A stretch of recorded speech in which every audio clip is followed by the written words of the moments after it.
penjelasannya ke adik-adik semua. Konflik ya, dimana kalau kita bicara tentang konflik ini pasti terjadi ya.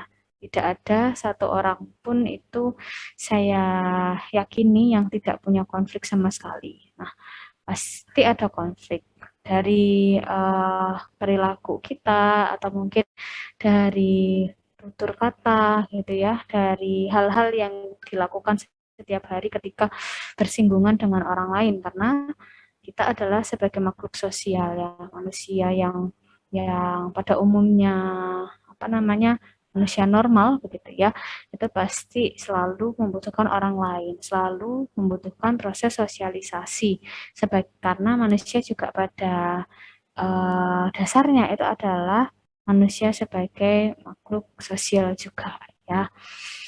Nah, konflik itu sendiri sebenarnya seperti apa kalau kita lihat dari teori dan juga kita lihat secara mendasar.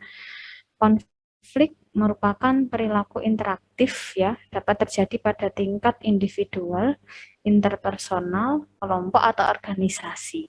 Nah, saya kira adik-adik semua yang masuk di kelas ini, di kelas PPF ini, pasti sudah mengalami konflik ya, entah itu konflik dengan teman, entah itu konflik dengan sahabatnya, konflik mungkin dengan orang-orang yang ada di rumah ya, walaupun itu tidak konflik yang besar gitu ya, konflik kecil misalnya ada salah pendapat atau ada berbeda pendapat, ada berbeda pemikiran, karena kita sebagai manusia itu memiliki akal pikiran yang pasti berbeda-beda ya. Nah, itu wajar gitu ya. Nah, namun apa yang menjadi kewajiban kita ketika kita mengalami suatu konflik ini? Berarti bagaimana cara kita bisa meredam konflik tersebut sehingga tidak berkelanjutan ya.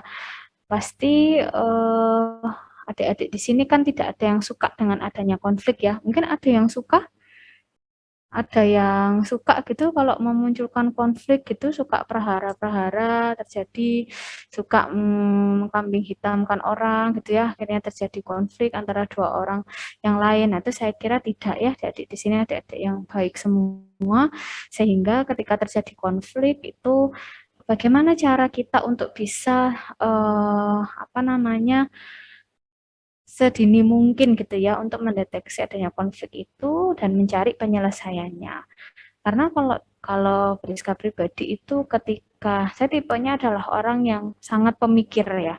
Jadi kalau misalnya ada konflik sedikit aja, entah itu dengan siapapun, itu selalu saya kepikiran. Jadi akhirnya stres sendiri. Merupakan salah satu stresor terberat saya ya ketika ada konflik. Nah, jadi kalau misalnya sebisa mungkin itu dalam kehidupan saya sehari-hari, itu saya sangat menghindari konflik. Itu karena memang konflik ini uh, bisa terjadi dengan cara apapun gitu ya. Misalnya jalan aja di pinggir jalan raya misalnya. Terus kita jalan dengan wajar gitu ya. Kemudian ada misalnya kendaraan gitu yang dia mungkin terlalu ke pinggir. Kalau kita belajar SIM itu kan ada ya, Dek, ada jatah motor itu sebelah mana, ada jatah mobil itu sebelah mana, jatah sepeda, jatah pedestrian atau pejalan kaki itu di sebelah mana. Nah, ketika kita sudah jalan di area kita misalnya di area pedestrian, kemudian ada motor yang terlalu ke area pejalan kaki. Nah, itu kan kita juga akan terganggu gitu ya, sehingga kemudian apa ketika orang itu kemudian mengganggu kita, nah itu kan juga sudah muncul konflik di sana. Nah, itu aja biasanya ada orang-orang tertentu itu yang kemudian terfikir terus itu ya sampai seharian gitu. Ada juga tapi orang yang betul-betul cuek gitu ya. Misalnya ada konflik-konflik kecil gitu. Alah, wis gak usah dipikir, biasanya kayak gitu. Nah, tapi setiap orang itu akan berbeda-beda tergantung. Saya tadi Beriska, saya itu akan biasanya kalau ada konflik di pagi hari gitu, kecil, misalnya konflik kecil gitu aja sama orang nggak kenal itu ada bisa seharian saya kepikiran gitu ya, karena memang saya paling tidak suka dengan adanya konflik, jadi akan terus kepikiran. Nah, mungkin ada yang seperti itu, ada juga yang apa namanya lebih ke cuek gitu ya, oh ya sudah, tapi tetap harus diselesaikan ketika ada konflik tersebut. Nah, Konflik ini tadi bisa terjadi secara individual, kemudian interpersonal ya antara satu orang dengan orang lain, kemudian konflik pada kelompok atau organisasi tertentu. Konflik intra-individual ini sangat dekat kaitannya dengan stres. Konflik tersebut mendapatkan perlakuan yang berbeda dengan penekanan pada perilaku interaktif. Nah, jadi ada konflik intra-individual ya. Konflik itu juga belum tentu hanya terjadi satu orang dengan orang yang lain, tapi kadang juga konflik di dalam diri kita. Ya, pernah enggak mengalami konflik apa ya istilah itu ya intra-individual ya, jadi konflik dalam diri kita sendiri. Ada berbagai macam pikiran di dalam otak kita, tapi kemudian satu sama lainnya itu kadang ada yang apa namanya, ada yang bertentangan gitu ya, sehingga memunculkan konflik itu. Nah, ketika kita merasakan konflik dalam pikiran kita, dalam rencana kita, itu kan juga pasti akan mengganggu ya. Sehingga itu sangat dekat kaitannya dengan adanya stres. Biasanya juga ketika kita mengalami konflik intra-individual di dalam diri kita, orang tubuh kita ini satu ya, otak kita satu, tapi kadang kalau kita memiliki rencana, ada pendapat-pendapat dalam diri kita, itu ada yang saling bertentangan. Nah, itu juga bisa memicu adanya stres ini. Konflik intra-individual. Konflik intra-individual tidak selalu terpenuhinya ekspektasi. Nah, ini tadi kita punya tujuan misalnya. Jadi ekspektasi kita tadi itu kan kita ingin selalu terpenuhi. Ya misalnya, duh siang kok lapar ya, pengen beli bakso wis di perempatan. Nah, itu kan kita pengen berarti ya, kita punya rencana, kita punya ekspektasi. Ekspektasi kita penjualannya jualan. Terus kita beli, kita makan kenyang, seneng gitu ya. Itu kan ekspektasi. Nah, tapi dalam kenyataannya lo tutup ya, orangnya mungkin entah kemana tutup. Padahal kita pengen banget dari kemarin malam itu beli di situ. Misalnya udah lama pulang kampung terus pas ke Malang pengen jajan di situ. Gitu. Nah, terus tutup dalam waktu beberapa hari gitu ya. Besoknya kita kesana dulu tutup terus. Nah, itu bisa terjadi konflik juga kan, kita akhirnya jadi aduh Kak, keinginanku nggak keturuti. Itu kan jadinya seperti ya sedih gitu ya. Sehingga di sini akhirnya muncul konflik intra-individual itu. Itu contoh kecil aja. Nah, di sini ekspektasi peran menjadi kenyataan dan keberhasilan motivasi yang meliputi kebutuhan usaha sampai tujuannya. Ya, jadi kita punya tujuan, kita punya usaha untuk mencapai tujuan tersebut. Namun kita berekspektasi bahwa tujuan yang kita punya tadi dengan usaha-usaha yang kita sudah lakukan itu bisa terpenuhi dengan baik. Namun ketika tidak terpenuhi, maka bisa terjadi konflik intra-individual ini. Bisa menjadi salah satu pemicu stres juga.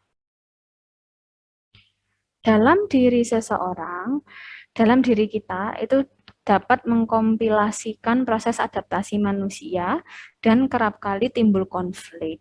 Ya, proses adaptasi itu juga kita tidak bisa meremehkan gitu ya. Walaupun sehari-hari misalnya kita melakukan yang namanya proses adaptasi ini, tapi bisa juga ketika proses adaptasi ini gagal, itu bisa menjadi konflik. Nah, dalam diri seseorang, kebutuhan dan peran itu saling berkompetisi ya, pertama. Kemudian berbagai macam cara untuk ekspresikan peran dan usaha, halangan yang terjadi antara usaha dan tujuan, kemudian ada aspek-aspek positif dan juga aspek-aspek negatif terkait dengan tujuan yang diinginkan. Nah, yang pertama, kita ini punya kebutuhan ya, dan kita juga memiliki peran ya, diri kita ini mempunyai peran, dan kebutuhan dan peran ini itu kan saling berkompetisi, saling berlomba-lomba gitu ya. Nah, berbagai macam cara untuk mengekspresikan peran dan usaha tadi itu juga saya yakin adik-adik berbeda satu sama lain. Ada yang perannya seperti apa. Jadi diri kita menganggap peran kita itu seperti apa. Lalu usaha kita untuk menjalankan peran tersebut itu seperti apa. Tentu ada halangan ya, di yang nomor 3, box nomor 3 ini. Tentu ada halangan yang terjadi antara usaha dan tujuan. Itu tadi, misalnya baksonya tutup. Nah, atau mungkin ketika adik-adik merencanakan skripsi nanti, oh sudah pengen banget nih dari Medpen kemarin itu terbuka wawasannya. Oh saya tuh suka di bidang yang mana? Saya lebih nyaman, saya lebih senang gitu ya menjalani penelitian di bidang yang mana yang saya sukai. Nah, kemudian itu tujuannya. Jadi tujuannya tadi, misalnya ada yang suka di bahan alam, misalnya. Oh, saya nanti akan skripsi di sana, kemudian ambil judul gini gini gini. Nah, selanjutnya usahanya seperti apa? Ketika di tengah-tengah proses usaha tadi untuk mencapai tujuan itu terjadi halangan, misalnya sudah penuh gitu ya. Oh, dosen pembimbing yang ingin kita ajukan itu udah penuh ya, beliaunya menolak ya. Padahal kita senang sekali dengan dosen itu. Ketika kita melakukan penelitian nyaman ya dengan harapannya itu nyaman dengan beliau karena didasari dengan rasa respect tadi, rasa suka, rasa respect ya. Kemudian ketika mengajukan tidak bisa, sudah tutup, saya sudah penuh beliaunya. Nah, itu kan menjadi juga salah satu halangan sehingga akhirnya harus dengan dosen yang lain misalnya. Nah, kemudian terkait tujuan yang diinginkan tadi juga pasti ada aspek-aspek positif dan juga negatif ya. Tidak semuanya itu terus positif terus ya, tapi tentu saja ada aspek negatifnya. Misalnya kalau saya dulu pas skripsi itu saya tidak tahu ya adik-adik ini skripsinya seperti apa. Kak, mungkin saya cerita dari pengalaman saya aja dulu itu. Hmm, kalau dari segi judul itu tidak terlalu ribet dari segi judul ya. Maksud saya ketika dibaca sekilas secara teoritis, oh ini cuma nguji gini gini gini gini aja pada efektivitas bla bla bla apa suatu bakteri misalnya dilihat dari sediaan A. Nah, setelah dijalani ketika mau mencapai tujuan itu, ternyata banyak negatifnya gitu ya, banyak hal-hal yang yang sangat rumit sekali yang harus dilalui. Ketika di awal membayangkan, nah ini pasti gampang-gampang aja gitu ya. Saya bisa ke sini. Oh, ada penjual reagennya di sebelah sana, mungkin saya bisa langsung ke sana. Oh, ada apa namanya lab ya di kampus yang bisa saya lakukan di sana dengan mudah tanpa bayar. Nah, ternyata ketika menjalani ada negatif-negatif yang muncul. Oh, ternyata zat aktif tadi yang mau kita pakai ketika datang ke ke tokonya mau beli, Pak ternyata speknya bukan grade yang paling tinggi. Nah, jadi banyak sekali akhirnya konflik yang muncul ya pada saat menjalani usaha tersebut sehingga akhirnya yang memunculkan beberapa kendala itu tadi. Saya yakin adik-adik nanti ya ketika berskripsi atau mungkin yang sekarang sudah proses skripsi gitu ya, pasti ada aja halangannya. Nah, tentu tergantung usaha kita ya, seperti apa kita bisa melewati ya halangan tersebut dengan baik sehingga apa yang kita punya tadi sebagai tujuan utama kita bisa mencapainya. Jadi jangan takut deh kalau misalnya Anda punya tujuan, tidak semuanya itu kemudian nanti lurus-lurus aja ya dan semuanya pasti mengalami itu. Jadi pasti ada positif negatifnya, ada konflik di sana. Nah, kita bisa menyelesaikan itu dengan baik pasti. Nah, bagaimana sih konflik intraindividual? Nah, bentuk-bentuk konfliknya seperti misalnya konflik karena frustasi, ya, lalu ada konflik tujuan, kemudian ada konflik peran dan keraguan. Ini kayak bertengkar dengan dirinya sendiri gitu ya. Kita punya kapasitas diri ya, kita punya punya cara untuk melakukan suatu peran gitu ya. Tapi dalam diri kita sendiri itu kadang kita ragu ya. Saya bisa tidak ya? Saya bisa tidak ya? Kemudian belum lagi kalau itu muncul frustasi ya kita depresi, kita frustasi dengan apa yang kita kerjakan saat ini sehingga itu bisa memunculkan konflik dan sebagainya. Belum lagi ketika mau mencapai tujuan itu muncul konflik ya. Jadi banyak sekali sebenarnya ya apa yang konflik yang kita alami. Ini masih intra-individual. Contohnya konflik intra-individual yang frustasi. Frustasi dapat terjadi bila sebuah usaha yang bermotivasi tertentu dihalangi sebelum yang bersangkutan mencapai tujuan yang diinginkan. Ya, Itu bisa menyebabkan stres, frustasi tadi. Tidak selamanya frustasi di tempat kerja itu berdampak negatif. Ya, mungkin saja ya. Jadi tidak selamanya frustasi yang kita rasakan itu akan berdampak negatif. Bisa jadi ketika kita berhasil mengatasi frustasi itu justru menjadikan motivasi ya untuk kita untuk bangkit ya, sehingga akan berdampak negatif berdampak positif ya.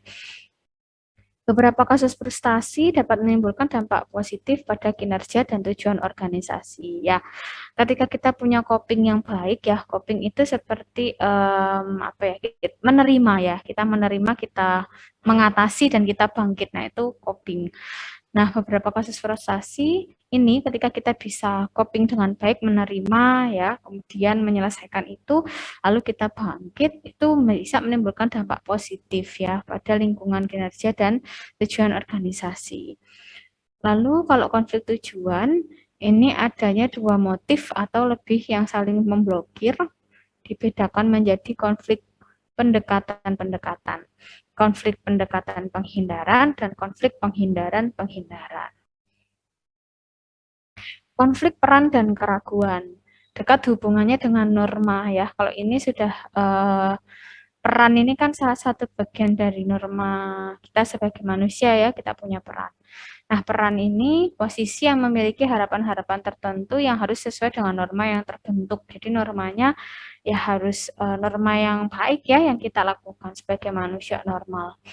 Ada tiga macam ya. Kalau konflik peran dan keraguan, ada konflik antara orang dan peran, konflik dalam peran ya atau intrarole, dan konflik antar peran atau interrole. Jadi ketika kita menelusuri lebih dalam, konflik itu ternyata banyak sekali ya jenisnya. Oke, itu tadi konflik interpersonal individual ya, interindividual maaf. Sekarang yang kedua konflik interpersonal. Konflik interpersonal itu konflik yang ditimbulkan oleh berinteraksinya dua orang atau lebih. Nah, kalau tadi interindividual itu seperti kita bertengkar dengan diri kita sendiri ya. Apa namanya? Kita bisa mengatasi konflik dengan diri kita sendiri, ya artinya kita bisa coping dengan baik. Nah, tapi ternyata ketika berhadapan dengan orang lain ya, atau berinteraksi dengan orang lain, itu juga bisa memunculkan konflik, dan itu pasti terjadi. Di mana, itu tadi di awal saya sampaikan bahwa kita makhluk sosial ya, saya yakin adik-adik di sini semuanya pasti punya teman, pasti punya sahabat gitu ya. Kemudian pasti senang bertemu dengan orang-orang baru, kenalan. Nah, itu memang suatu sifat manusia yang wajar terjadi. Nah, namun konflik interpersonal ini juga kadang bisa terjadi dan kita kadang nggak bisa menghindari ya konflik ini terjadi. Ada dua cara untuk menganalisisnya. Ada analisis transaksional, ada jendela dari Johari, atau kalau pernah adik-adik dengar pada saat pramuka dulu pas SMA, Johari window namanya ya. Kalau pernah gabung dengan pramuka, jadi ini salah satu cara penyelesaian konflik yang metodenya itu sangat baik dilakukan ya. Istilahnya dulu Johari Windows. Ada analisis transaksional juga. Nah, ini misalnya ada status ego anak A. Jadi misalnya anak A gitu ya. Kemudian ada status ego dewasa D, ada status ego orang tua O. Nah, di sini status ego itu maksudnya di sini adalah kita pasti punya kan deh ego masing-masing ya. Kita punya ego masing-masing. Kadang kita aja sama orang tua kita egonya saling ini ya, ada konflik ya muncul. Padahal orang tua kita itu kan ya seumur hidup kita dengan beliau gitu, itu aja kita bisa ada konflik gitu ya, karena punya ego masing-masing, ego kita. Kadang orang tua juga punya ego. Nah, statusnya tersebut bagaimana cara menganalisisnya dengan transaksi, misalnya ada transaksi komplementer, transaksi memotong, ada transaksi alterior. Nah, ini bisa juga diatasi dengan stroke and games gitu ya. Ini istilah gitu ya, bukan terus mainan tidak ya, tapi ada istilahnya itu adalah konsep UKP dan games yang dikembangkan oleh stroke and games. Kemudian konflik interpersonal tadi, analisis transaksional yang dipopulerkan oleh Thomas Harris. Ini penggunaan mudah dimengerti dan terminologi yang digunakan relevan dan sederhana. Misalnya status ego tadi. Dinamika yang kompleks dari kepribadian seseorang, mempresentasikan realitas dan secara rasional mencoba memelihara sedemikian rupa agar nafsu impulsif dan hati nurani superego dapat diseimbangkan. Ya, jadi kalau kita punya keinginan gitu ya misalnya, kemudian kita ingin mencapainya, yang dimana itu berbeda dengan pemikiran orang tua kita misalnya. Nah, itu kan bisa saja kita seimbangkan ya, bukan terus memaksa gitu ya. Kemudian melawan, itu kan tidak baik ya. Tapi kita sebagai orang dewasa, adik-adik kan sudah dewasa ya, saya kira itu kita harus bisa menyeimbangkan itu. Oke, kalau dulu misalnya harus diajari gitu ya, bagaimana harus dikandani. Kalau dulu itu mungkin saya gelendem-gelemnya gitu ya, masih sering ngelawan, masih sering tidak patuh. Nah, sekarang sebagai dewasa muda, adik-adik saya harap bisa punya keseimbangan diri ya untuk mengatur egonya masing-masing. Lalu transaksi. Transaksi di antara status ego merupakan inti dari analisis transaksional. Kalau dari Stroke and Games, 3 status ego dan 3 jenis transaksi merupakan elemen pokok untuk AT. Tapi ada usaha mencari kasih dan penghargaan dan permainan atau games. Ini agak kurang paham ya, Dek.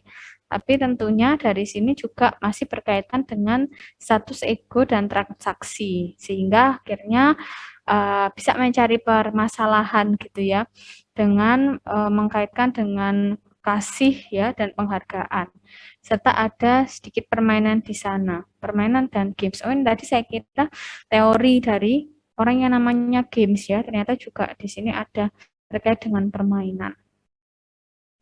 Lalu ini masih dengan status ego. Misalnya, nah ini ada misalnya ya. Status ego anak. Misalnya seorang karyawan yang diperintah atasannya secara tidak adil merespon dengan menyatakan, "Bapak yang paling tahu, terserah apa yang Bapak katakan." Lalu dia menjujurkan air mata.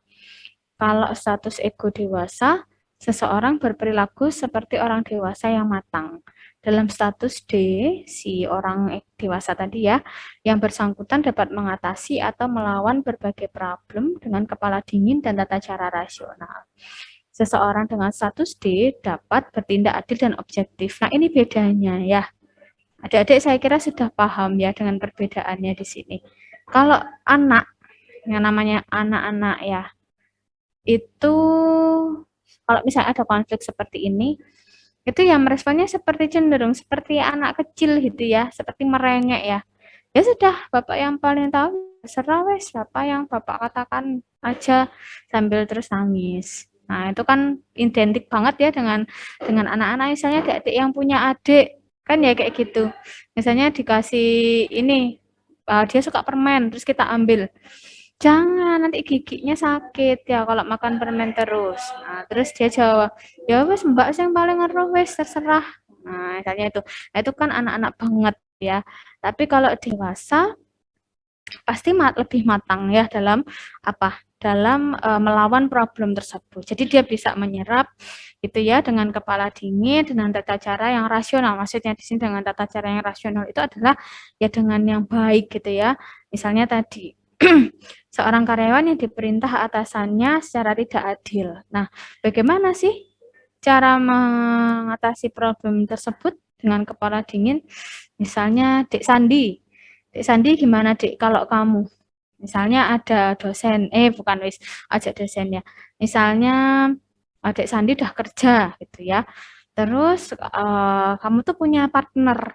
Nah, partnernya itu dikasih tugas yang lebih ringan ya, menurut Anda, menurut Sandi itu kalau kamu lihat ya, kok dia lebih sedikit ya kerjanya, kok aku terus-terusan dikasih terus gitu, tapi nggak ditambahi gajinya misalnya. Nah itu kalau kamu merespon konflik seperti itu gimana Sandi?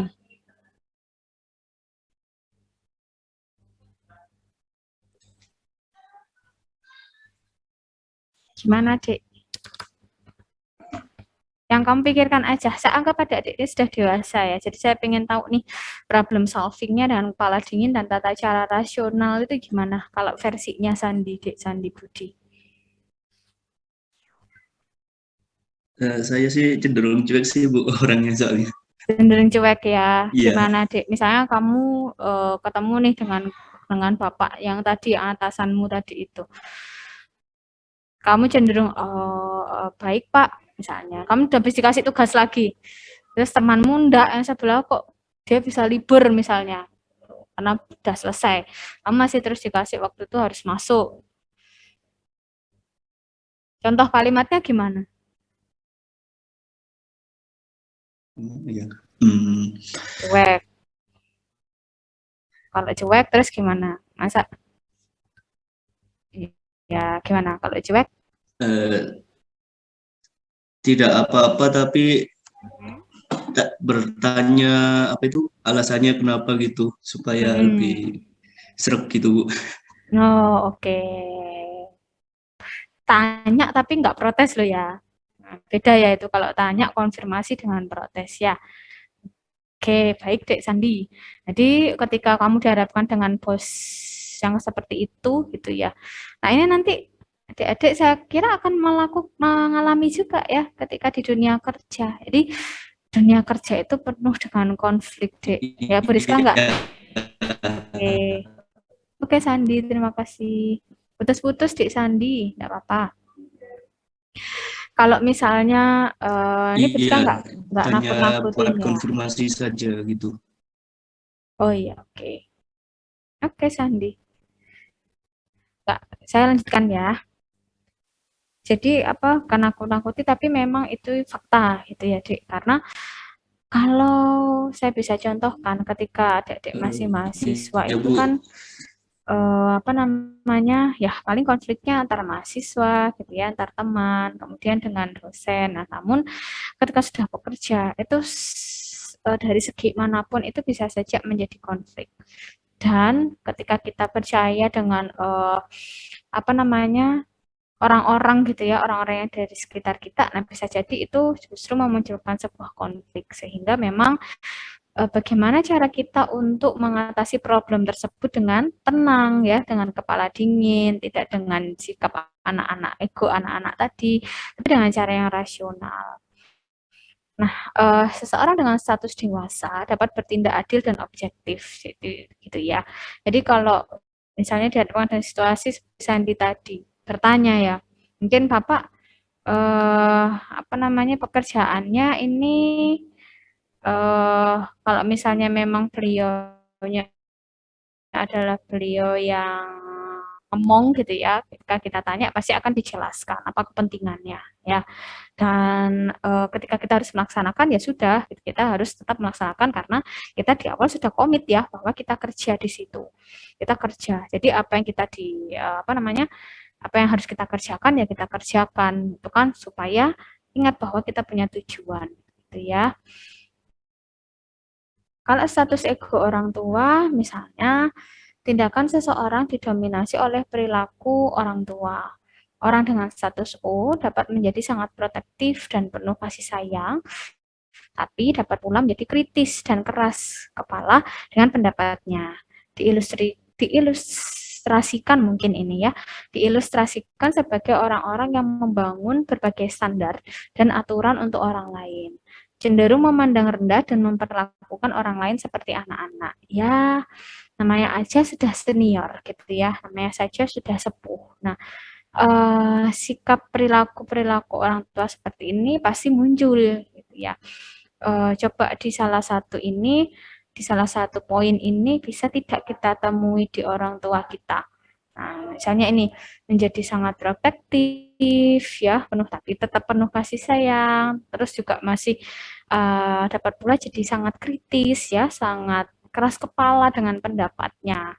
Nah, eh, kecenderungan mereka itu juga apa ya untuk membangun sebuah aturan gitu ya untuk orang lain mungkin untuk anak-anaknya ya dan kadang ketika kita ini sudah kita sudah mengaku kita dewasa gitu ya tapi kadang orang tua itu tetap masih memandang kita sebagai anak-anak, misalnya adik-adik aja yang sudah kuliah ini hampir semester akhir gitu ya, ketika pulang bertemu dengan orang tuanya kan pasti tetap diperlakukan seperti anak-anak ya, lalu cenderung sangat protektif ya, tapi juga tetap penuh kasih sayang, terus juga kadang masih keras kepala gitu ya dengan pendapatnya. Nah ini memang status ego orang tua itu identik dengan seperti itu.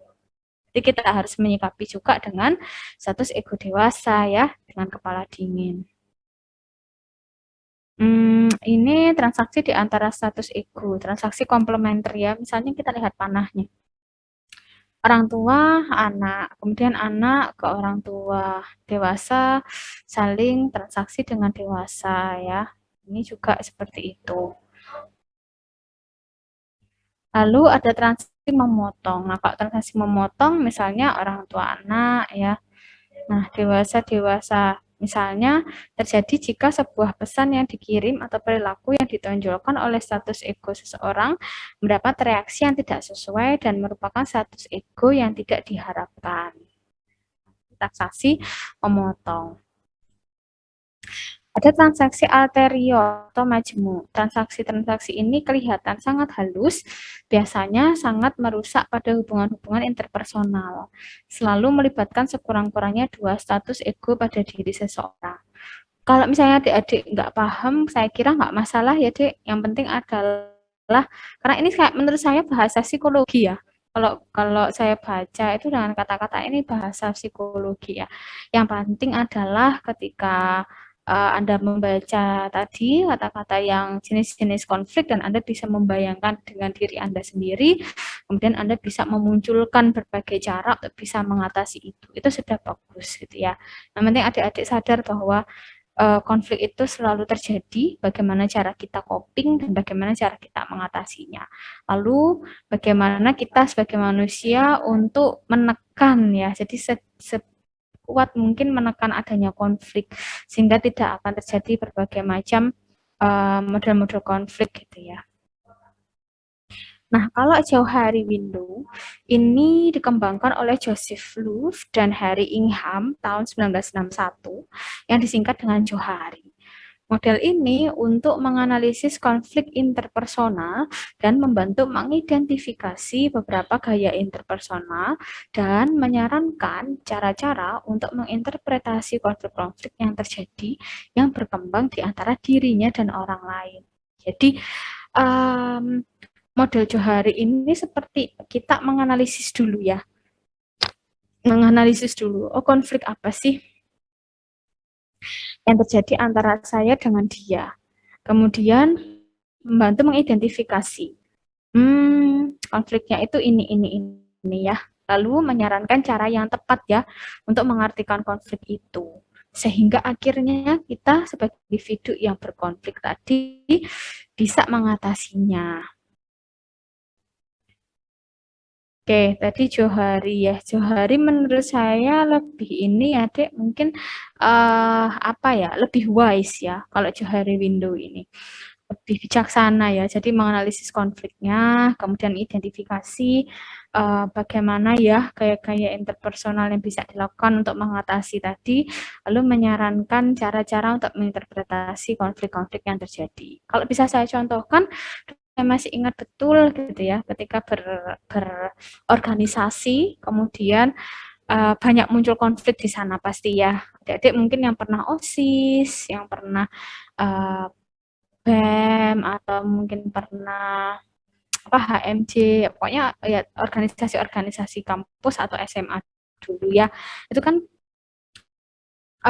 ya selalu berkutat dengan anggota-anggotanya itu aja, padahal setiap hari pasti ada proker gitu ya, ada masalah yang harus selalu diatasi, ada pekerjaan yang harus dikerjakan bersama. Nah, ketika sebuah konflik ini muncul, kita nggak bisa nih terus menyimpan konflik ini selamanya. Misalnya dengan ketuanya, kita punya konflik nih interpersonal ya, yang dimana anggota lain nggak tahu. Nah, konflik interpersonal ini sangat kuat gitu ya, sampai kalau misalnya diajak rapat itu males. Nah, itu kan ketika kita berorganisasi tidak bisa terjadi ya, sehingga kita harus segera mengidentifikasi, oh konfliknya itu seperti apa. Saya harus mengatasi segera supaya ketika bertemu dengan dia itu ya tidak ada apa ya, tidak ada gang di sana ya, kita bisa terus menyatu seperti yang lainnya dengan enak ya, sehingga harus segera menyelesaikan. Nah, dari Johari Windows ini dianalisis ya, identifikasi, kemudian menginterpretasi konflik itu, sehingga akhirnya konflik itu bisa selesai. Nah, kalau misalnya berorganisasi kan kita sebanyak mungkin harus meminimalisir adanya konflik ya, supaya bisa terus bekerja sama. Yang terakhir adalah konflik dalam organisasi. Nah, ini tadi lanjutannya gitu ya dari Johari Windows, contoh dari Johari Windows tadi. Kalau konflik dalam organisasi adalah sebuah proses yang berawal ketika satu pihak mempersepsikan adanya pihak lain yang telah menyerang secara negatif atau akan menyerang secara negatif terhadap sesuatu yang menjadi urusan penting atau sangat dihargai oleh pihak pertama. Menurut Robbins tahun 93. Nah, teori-teori ini memang teori-teori lama gitu ya, Dek, ya. Jadi teori-teori dasar manusia. Memang ya lama, Dek. Kalau misalnya kita mungkin adik-adik nanti akan mengembangkan teori baru, nah itu justru akan sangat baik ya. Di sini dikatakan bahwa konflik dalam organisasi itu berawal ya ketika satu pihak itu mempersepsikan adanya pihak lain yang kemudian datang ya untuk memberikan hal-hal yang negatif terhadap sesuatu yang menjadi urusan penting bagi pihak pertama tadi. Jadi munculnya itu tidak 2 orang ya, tetapi 3 orang minimal, suatu kelompok. Nah, kalau 2 orang tadi kan interpersonal, di sini organisasi itu minimal 3 kelompok ya. Maaf, minimal 3 orang kalau kita baca dari definisinya. Jadi, konflik yang terjadi lebih dari 2 orang. Di mana pihak yang satu itu akan memberikan masalah ya pada pihak yang pertama tadi, dan kita sebagai pihak kedua. Konflik dalam organisasi, ini ada transisi dari pemikiran konflik, ada konflik fungsional versus konflik disfungsional, ada proses konflik. Transisi dari pemikiran konflik, ini ada pendapat tradisional, pendapat relasi kemanusiaan, pendapat interaksionis. Kalau konflik fungsional versus konflik disfungsional, kriteria yang membedakan keduanya adalah kinerja kelompok. Konflik fungsional itu konstruktif, konflik disfungsional itu menghalangi kinerja kelompok atau yang disebut dengan destruktif. Proses konflik, kalau di organisasi, fase 1 ada komunikasi, struktur, variabel-variabel pribadi ya. Fase 2 pengenalan dan personalisasi. Fase 3 atau intensi, ini kompetisi, kolaborasi, menghindari, akomodasi, kompromi. Fase 4 perilaku. Teknik resolusi konflik, teknik stimulasi konflik. Fase 5 ada hasil, yaitu fungsional dan disfungsional. Keempat ada negosiasi. Nah, negosiasi ini kalau kita sering dengar ya, nama istilah negosiasi ya, atau tawar-menawar yang didefinisikan sebagai sebuah proses di mana 2 atau lebih pihak saling bertukar produk atau jasa dan berusaha untuk menyetujui derajat atau saling pertukarannya. Ya, jadi kalau dijelaskan dengan panjang, negosiasi itu ya proses tawar-menawar ya.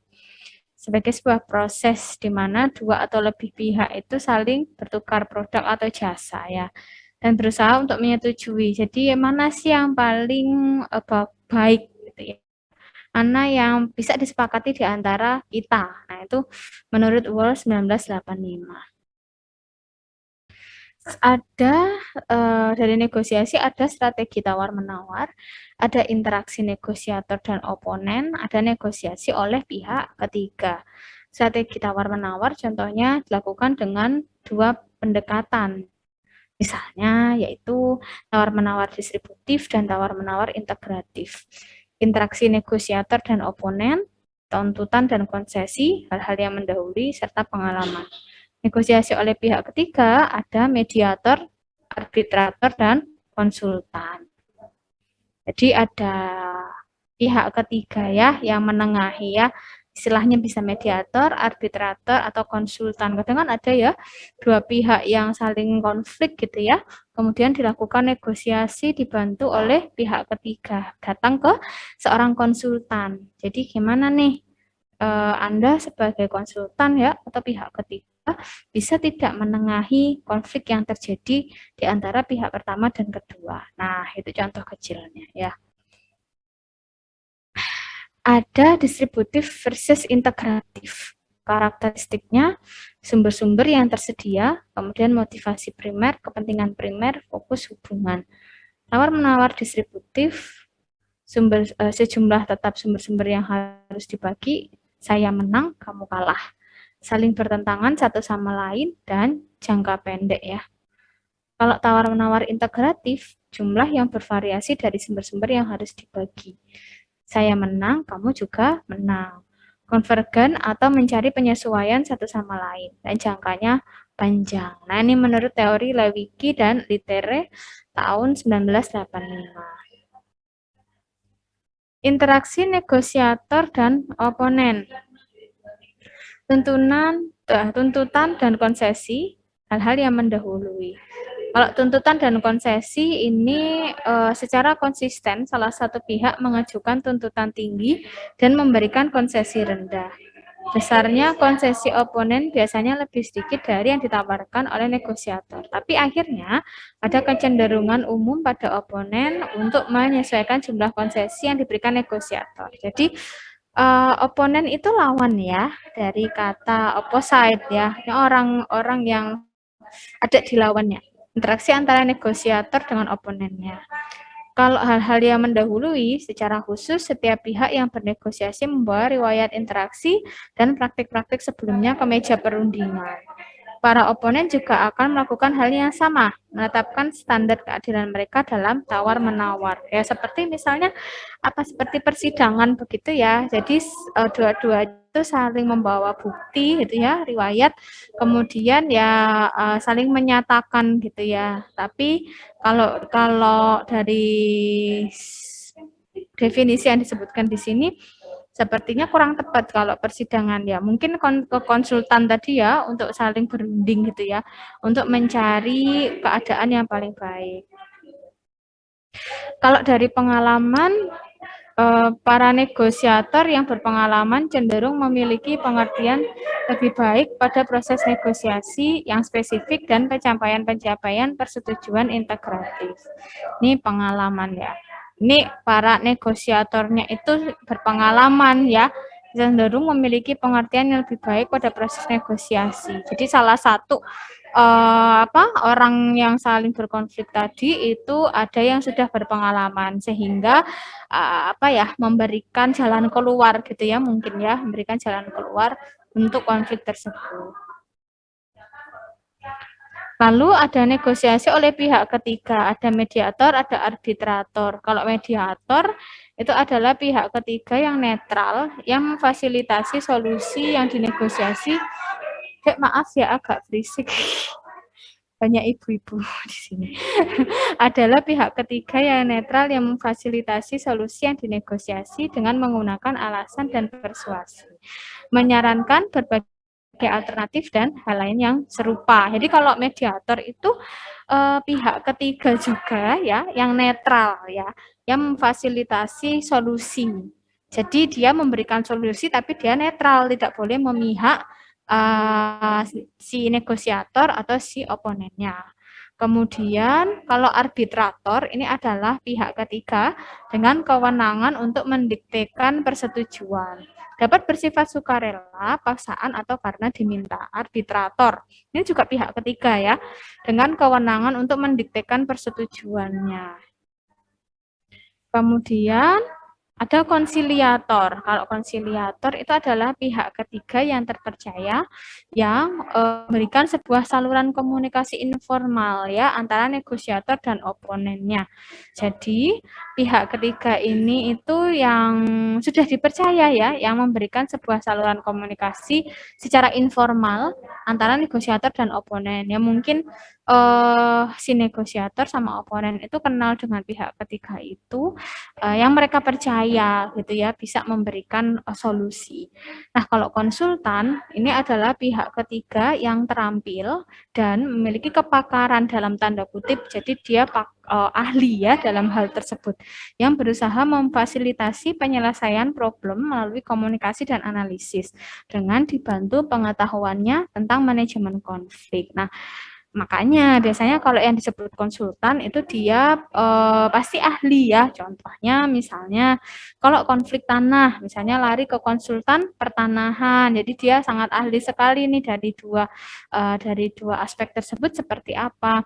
Misalnya konflik antara suami dan istri, mereka akan lari ke konsultan perkawinan, misalnya ahli atau ahli psikolog gitu ya, yang sangat ahli dalam mempelajari suatu hubungan manusia, sehingga akhirnya bisa memberikan solusi gitu ya. Atau kalau misalnya di sekolah, misalnya ke BK, nah konsultan juga pasti ada di sana ya, beliau yang sangat netral gitu ya, memecahkan masalah di sana. Sehingga akhirnya bisa juga di situ sebagai konsultan ya di BK tersebut. Oke, terima kasih adik-adik untuk materi konflik hari ini itu saja. Tugas kelompoknya boleh sih, 3 kelompok ya. Coba kita lihat. Masing-masing kelompok beranggotakan 3 atau 4 mahasiswa. Tugasnya, silahkan Anda mencari contoh real konflik yang terjadi, serta bagaimana negosiasi yang dilakukan untuk menyelesaikan konflik tersebut. Silakan Anda kembangkan dan analisis konflik tersebut dari sisi konflik intra-individual, konflik interpersonal, atau konflik organisasi. Wes, tugas ya, nih ya buat adik-adik.